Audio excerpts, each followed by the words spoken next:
அனைவருக்கும் வணக்கம். இன்னைக்கு வீடியோவில் நம்ம எதை பற்றி பார்க்க போகிறோம் அப்படின்னா, தமிழ் வருடத்துடைய முதல் மாதமான சித்திரை மாதத்தில் வரக்கூடிய அமாவாசை தினத்தில் நம்ம என்னென்ன விஷயங்களை செய்யணும் அப்படின்றத பற்றி தாங்க தெரிஞ்சுக்க போகிறோம். பொதுவாக நம்ம அமாவாசை அப்படின்றது முன்னோர்களை நினைத்து வழிபடக்கூடிய ஒரு சிறந்த நாள் அப்படின்றது நம்ம எல்லோருக்குமே தெரியும். இந்த நாளில் தான் நம்ம நிறைய பேர் தர்ப்பணம் செய்வது, விரதம் இருப்பது, வீட்டில் விளக்கேற்றி வழிபடுவது, முன்னோர்களுடைய பெயர்களை சொல்லி தண்ணீர் விடுவது, இதெல்லாம் முக்கிய வழிபாட்டு முறைகளாக இந்த அமாவாசை நாளில் நம்ம கடைபிடித்துட்டு வரோம் அப்படின்னு சொல்லலாம். முக்கியமாக முன்னோர்கள் ரூபத்தில் வரக்கூடிய காகத்திற்கு அன்றைய தினத்தில் நம்ம சாதம் வைக்கக்கூடிய வழக்கம் அப்படின்றது இருக்குது. நம்ம முன்னோர்களை வழிபட்ட பிறகு அந்த படையல் உணவை நம்ம காகத்திற்கு வைத்த பிறகுதான் நம்மளுடைய விரதத்தை முடித்துக்கிட்டு சாப்பிடக்கூடிய வழக்கம் அப்படின்றது நம்ம எல்லோருக்குமே இருக்கு அப்படின்னு சொல்லலாங்க. இப்படி இந்த அமாவாசை தினத்துல, குறிப்பா சித்திரை மாத அமாவாசை தினத்துல நம்ம ஒரு விளக்கேற்றி வழிபட்டோம் அப்படின்னா முன்னோர்களுடைய ஆசி முழுமையா கிடைத்து நம்மளுடைய வாழ்க்கையில் இருக்கக்கூடிய அத்தனை கஷ்டங்களும் தீரும். அது என்ன பரிகாரம் அப்படின்றதான் இந்த வீடியோல முழுமையா தெரிஞ்சுக்க போறோம். வீடியோ யூஸ்ஃபுல்லா இருக்கும், ஸோ ஸ்கிப் பண்ணாம பாருங்க. நீங்க இப்பதான் ஃபர்ஸ்ட் டைம் நம்மளுடைய தெய்வ தமிழ் சேனலை பார்க்குறீங்க அப்படின்னா மறக்காம நம்மளுடைய சேனலை சப்ஸ்கிரைப் பண்ணிக்கோங்க. கூடவே இருக்க பெல் ஐக்கானையும் மறக்காம கிளிக் பண்ணிக்கோங்க. வாங்க வீடியோக்குள்ள போகலாம். பொதுவாக நம்ம அமாவாசை நாளில் அதிகாலையில் எழுந்து குளித்துட்டு புத்தாடை உடுத்தி பிறகு முன்னோர்களுக்கு தர்ப்பணம் செய்ய வேண்டி நம்ம நீர்நிலைக்கு செல்லணும். தர்ப்பணம் அப்படின்றது முன்னோர்களுடைய ஆத்மா சாந்தி கிடைக்கும் பொருட்டு நீர் மற்றும் எள் கலந்த கலவையை நம்ம கொடுக்கறது தான். முன்னோர்களுடைய பெயர்களை சொல்லி எள்ளும் தண்ணீரும் விடுவதன் மூலம் முன்னோர்கள் எளிதாக திருப்தி அடைய முடியும். வீட்டில் விளக்கேற்றி சாமிக்கு பூஜை செய்து முன்னோர்களுக்குரிய வழிபாட்டு முறைகளை செய்யணும். சில குடும்பங்கள்ல அமாவாசை என்று கோலம் போடக்கூடிய வழக்கம் அப்படின்றது இருக்கு. அமாவாசை நாட்கள்ல விரதம் இருப்பது சிலருக்கு ஒரு வழக்கமான வழிபாட்டு முறையா இருக்கும். விரதத்தை முடித்த பிறகு முன்னோர்களுக்குரிய வழிபாட்டு முறைகளை செய்து பிறகுதான் நம்ம உணவு அருந்தணும். குறிப்பா அன்றைய தினத்துல புண்ணிய நதிகள்ல நீராடி தர்ப்பணம் செய்வது முன்னோர்களுடைய ஆசையை பெற வழிவகுக்கும் அப்படின்னு சொல்லலாங்க.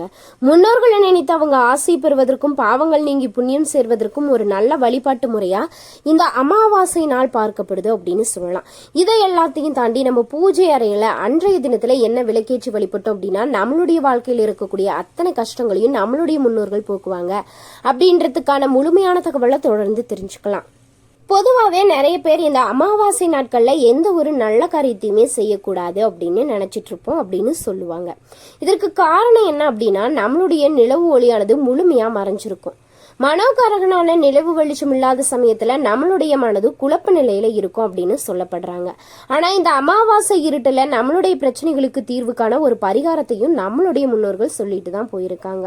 அமாவாசை இரவு இருள விளக்கி விளக்கு வெளிச்சத்துல அமர்ந்து நம்ம பிரபஞ்சத்துல வைக்கக்கூடிய வேண்டுதல் அப்படின்றது உடனடியா பலிக்கும்.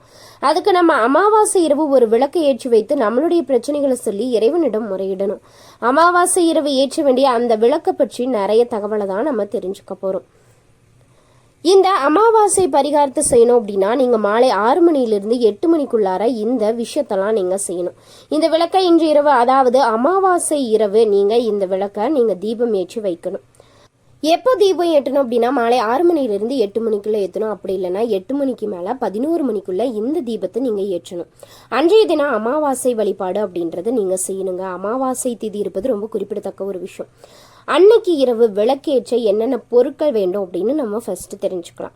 ஒரு பெரிய தாம்பூல தட்டு, கொஞ்சமா பச்சரிசி, 1 ரூபாய் நாணயம், ஒரு அகல் விளக்கு, நல்லெண்ணெய், பஞ்சுத்திரி. இந்த விளக்கு ஏற்ற உங்களுடைய வீட்டுல வெட்ட வெளியான பகுதியை தான் நீங்க முதல்ல தேர்ந்தெடுக்கணும். அமாவாசை இருட்டானது இந்த விளக்குல முக்கியமா படணுங்க. உங்கள் வீட்டு பால்கனி, மொட்டை மாடி, வெளியில் தோட்டம், பின்பக்கம் தோட்டம், எந்த இடத்த நீங்கள் தேர்ந்தெடுத்தாலும் அது உங்களோட விருப்பம் தான். வீட்டுக்கு வெளியே விளக்கேற்ற இடமே இல்லை, நாங்கள் அப்பார்ட்மெண்ட்டில் தான் குடியிருக்கிறோம் அப்படின்னு நிறைய பேர் இருப்போம். அப்படின்னா ஜன்னல் பக்கமாக ஒரு டேபிள் போட்டு நீங்கள் இந்த விஷயத்தெல்லாம் செஞ்சுக்கலாம். இந்த ஜன்னல் வழியாக இருட்டு உள்ளே வரக்கூடிய இடத்துல இந்த விளக்கை நீங்கள் ஏற்றி வச்சுக்கலாம். முதல்ல ஒரு தாம்பூலத்தட்டை கீழே வச்சுட்டு அதில் ஒரு கைப்பிடி பச்சரிசியை போட்டு அந்த பச்சரிசிக்கு மேலே 1 ரூபாய் நாணயத்தை வைக்கணும். அந்த 1 ரூபாய்க்கு மேலே மண் அகல் விளக்கு வைத்து நல்லெண்ணெய் ஊற்றி திரி போட்டு தீபம் ஏற்றி விடணும். கும்மிருட்டில் நீங்கள் ஏற்றி வைத்திருக்கக்கூடிய இந்த விளக்கு பிரகாசமாக எரியும். அந்த தீபச்சுடருக்கு முன்பாக அமர்ந்து உங்களுடைய கஷ்டத்தை இந்த பிரபஞ்சத்திடம் சொல்லுங்க. குல தெய்வத்திடையும் சொல்லணும். ஃபர்ஸ்ட் நம்ம அமாவாசை நாட்களில் நிறைய பேர் குலதெய்வத்தை வழிபடக்கூடிய வழக்கம் அப்படின்றது இருக்கும். அன்றைய தினம் முன்னோர்களை நினைத்தும் நம்ம இந்த விஷயங்களெல்லாம் சொல்லணும். 10 இருந்து ஒரு 15 நிமிஷத்துக்குள்ள உங்களுடைய பிரார்த்தனையை வச்சாலே போதும். அதன் பிறகு அந்த விளக்கு 1 மணி நேரம் எரிந்தாலும் எந்த தப்புமே கிடையாது, அப்படியே எரிய விட்டுருங்க. உங்களோட வேண்டுதலை நிறைவு செய்துக்கிட்டு அவ்வளவுதான், வழிபாடு முடிஞ்சிருச்சு. அந்த விளக்கு எரிந்து முடிச்ச அப்புறமா மறுநாள் காலை கூட நீங்க அந்த விளக்கை எடுத்துக்கலாம். மறுநாள் அந்த தட்டில் இருக்கக்கூடிய பச்சரிசியை காக்கை குருவிகளுக்கு போட்டுருணும். இந்த அமாவாசை திதி இரவுல அந்த சுடர் இருட்டுல தீப ஒளியில நீங்க வைக்கக்கூடிய வேண்டுதல் அந்த விளக்கு எரிந்து முடிவதற்குள் நிறைவேறும் அப்படின்றது நம்பிக்கையா சொல்லப்படுறாங்க. ஆனா நீங்க வைக்கக்கூடிய வேண்டுதலை எந்த மன சஞ்சலமும் இல்லாம இது நடந்தே தீரும் அப்படின்ற நம்பிக்கையோட நீங்க முழு மனசோட இந்த வேண்டுதலை வைக்கணும். குறிப்பா ஏதாவது ஒரு கோரிக்கை வச்சு இந்த விளக்கை ஏற்றி பாருங்களேன், நிச்சயம் உங்களுக்கு நல்லது அப்படின்றது நடக்கும். விளக்குக்கு கீழே வைத்திருக்கக்கூடிய ₹1 நாணயத்தை எடுத்து சுப செலவு, அதுவும் சித்திரை மாதம் வந்திருக்கக்கூடிய இந்த அமாவாசை தினத்துல இந்த பரிகாரம் செய்வது நமக்கு நிறைய நன்மைகளை கொடுக்கும் அப்படின்னு சொல்லலாங்க. இந்த விஷயம்லாம் நம்ம ஒரு பக்கம் செஞ்சாலுமே நிறைய பேர் அமாவாசை தினத்துல அதாவது திருஷ்டி கழிக்கக்கூடிய பழக்கம் அப்படின்றது இருக்கு. சில பேர் வெண்பூசணிக்காயை வாங்கிட்டு வீட்டை சுத்தியும் அவங்கள சுத்தியும் உடைக்கக்கூடிய வழக்கம் அப்படின்றது நிறைய பேருடைய வீட்டுல கடைபிடிச்சிட்டு தான் வரும். நீங்களும் இந்த விஷயத்தெல்லாம் கடைபிடிச்சுங்க அப்படின்னா மறக்காம இந்த வீடியோக்கு ஒரு லைக் பண்ணிட்டு மறக்காம கமெண்ட் பாக்ஸ்ல சொல்லுங்க. அதிசக்தி வாய்ந்த அமாவாசை அப்படின்னே சொல்லலாங்க. இந்த அமாவாசை திதியானது ஞாயிற்றுக்கிழமை நாள்ல வருது அப்படின்னு சொல்லலாம். இதனால நம்மளுடைய முன்னோர்களின் ஆசீர்வாதத்தை முழுமையா பெறக்கூடிய இந்த நாள்ல அந்த முருகப்பெருமானுடைய ஆசீர்வாதத்தையும் நம்ம முழுமையா பெற போறோம் அப்படின்னு சொல்லலாம். அதி அற்புதம் வாய்ந்த இந்த தினத்துல நம்மளுடைய முன்னோர்களையும் அந்த முருகப்பெருமானையும் எப்படி வழிபாடு செய்வதால நம்மளுடைய வேண்டுதல்களுக்கு இரட்டிப்பு பலன்கள் பெற முடியும் அப்படின்னு நம்ம சில விஷயங்களை பத்தி தெரிஞ்சுக்க போறோம். பொதுவாகவே நம்மளுடைய முன்னோர்கள் இந்த சித்திரை அமாவாசை தினத்துல நீர்நிலைகளுக்கு சென்று மறைந்த தங்களுடைய முன்னோர்களுக்கு திதி தர்ப்பணம் கொடுப்பதை நம்ம வழக்கமா வச்சிருப்போம் அப்படின்னு சொல்லலாங்க. இருந்தாலுமே நம்ம வீட்டில் இருந்தபடி முன்னோர்களுடைய வழிபாட்டை எப்படி சுலபமான முறையில செய்வோம். சில பேர் நீர்நிலைகளுக்கு செல்ல விரும்ப மாட்டாங்கிறத விட அதற்கு நேரம் கிடையாது அப்படின்னு சொல்லலாம். அதனால எப்படி நம்மளுடைய முன்னோர்களை வீட்டில் இருந்தே வழிபாடு செய்யணும் அப்படின்னு நம்ம தெரிஞ்சுக்கலாம். உங்களுடைய வீட்டில் இருந்தவர்களுடைய திருவுருவப்படத்தை சுத்தமாக தொடச்சிட்டு மஞ்சள் குங்குமம் பொட்டு வைத்து முடிஞ்சா துளசி மாலை இல்லை அப்படின்னா கிடைத்த பூக்களால் அலங்காரம் செஞ்சுக்கணும். அவங்களுக்கு பிடித்த உணவை சமைத்து அவங்களுக்கு படைச்சிட்டு அதன் பிறகு அந்த உணவோடு கொஞ்சமாக கருப்பியல் சேர்த்து காகத்திற்கு வச்சிடணுங்க. இந்த வழிபாட்டை காலை 12 மணிக்குள் செஞ்சிடணும். அதன் பிறகுதான் வீட்டில் இருக்கிறவங்க உணவே சாப்பிடணும். காலையிலிருந்து வெறும் நீராகாரத்தை மட்டும் சாப்பிட்டு விரதம் இருப்பது ரொம்ப நல்லது. இதே போல அமாவாசை தினத்துல உங்களுடைய வீட்டுல இருக்கிறவங்க மறக்காம திருஷ்டி கழிச்சிடணும். உங்க வீட்டு வழக்கப்படி கல்லுப்பு வைத்து திருஷ்டி கழிச்சாலும் சரி, இல்ல எலுமிச்சை பழத்தை வைத்து திருஷ்டி கழிச்சாலும் சரி, இல்ல ஆரத்தி பூசணிக்காய் சுற்றி திருஷ்டி கழித்தாலும் சரி, அது உங்களுடைய விருப்பம் தாங்க.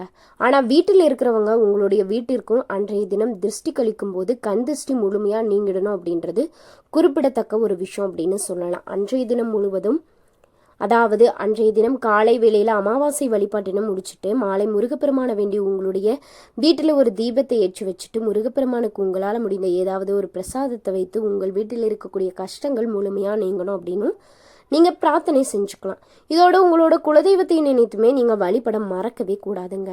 நிறைய பேருக்கு வீட்டுல பண கஷ்டம் அப்படின்றது இருக்கும். திருமணமாகாமல் இருப்பாங்க, குழந்தை பாக்கியம் இல்லாமல் இருப்பாங்க, நல்லா வேலை கிடைக்காமல் இருக்கும், கடன் சுமை, சண்டை சச்சரவு, இப்படி மனித பிறவிக்கு இருக்கக்கூடிய எல்லா கஷ்டத்திற்குமே தீர்வு கிடைக்க அன்றைய தினம் நீங்க முருகப்பெருமான வேண்டி உங்களுடைய வீட்டு பூஜை அறையில உட்கார்ந்து கந்த சஷ்டி கவசத்தை படிச்சிங்க அப்படின்னா இந்த சித்திரை அமாவாசையில கண்டிப்பா முருகப்பெருமானுடைய அருள் அப்படின்றது உங்களுக்கு கிடைக்கும். இந்த வீடியோ பார்த்துட்டு இருக்கக்கூடிய உங்களுக்கு முருகப்பெருமானை பிடிக்கும் அப்படின்னா இந்த வீடியோக்கு ஒரு லைக் பண்ணிட்டு ஓம் சரவணபவா அப்படின்னு சொல்லிட்டு 3 முறை கமெண்ட் பண்ணுங்க. அந்த முருகப்பெருமானுடைய அருளானது உங்களுக்கு முழுமையா கிடைக்கும்.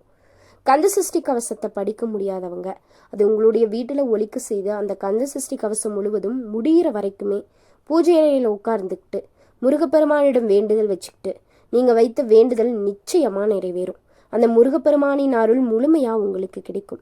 அன்றைய தினம் வரக்கூடிய அதி அற்புதம் வாய்ந்த இந்த நாள்ல முன்னோர்களுடைய வழிபாட்டையும் முருகப்பெருமானை வழிபாட்டையும் செய்து எல்லோரும் பலனடைய வேண்டுகிறோம்.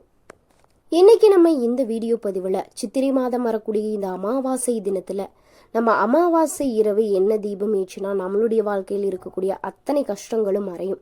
அது மட்டும் இல்லாம நம்மளுடைய அதாவது மனித பிறவி அப்படின்னு எடுத்துக்கிட்டாலே நிறைய பிரச்சனைகள் அப்படின்றது கண்டிப்பா எல்லோருக்குமே இருக்குங்க. இந்த கஷ்டத்துல இருந்து நம்ம வெளிவர அன்றைய தினம் கூடுதலாக முருகப்பெருமானுடைய வழிபாட்டையும் குலதெய்வத்துடைய வழிபாட்டையும் எப்படி நம்ம வீட்டிலிருந்தே செய்யணும் அப்படின்றதுக்கான தகவலையும் தான் இந்த வீடியோ பதிவில் நம்ம முழுமையாக தெரிஞ்சிருப்போம். இந்த வீடியோ தகவலானது உங்களுக்கு ரொம்பவே பயனுள்ள வகையில் தான் இருந்திருக்குன்னு நம்புகிறேன். வீடியோ பிடிச்சிருந்துச்சு அப்படின்னா மறக்காமல் லைக் பண்ணுங்கள், ஷேர் பண்ணுங்கள், கமெண்ட் பண்ணுங்கள். நீங்கள் இன்னும் நம்மளுடைய சேனலை சப்ஸ்கிரைப் பண்ணாமல் இருந்தீங்கன்னா மறக்காமல் சப்ஸ்கிரைப் பண்ணிக்கோங்க. கூடவே இருக்க பெல் ஐக்கானையும் மறக்காமல் கிளிக் பண்ணிக்கோங்க. அப்போ தான் நம்ம போடக்கூடிய வீடியோ நோட்டிஃபிகேஷன் மூலியமாக உடனுக்குடனே உங்களை வந்து சேரும். நீங்கள் இந்த வீடியோ பற்றி என்ன நினைக்கிறீங்கன்னு சொல்லிட்டு மறக்காமல் உங்களுடைய கருத்துக்களை கமெண்ட் பாக்ஸில் பதிவிடுங்க. நன்றி நண்பர்களே.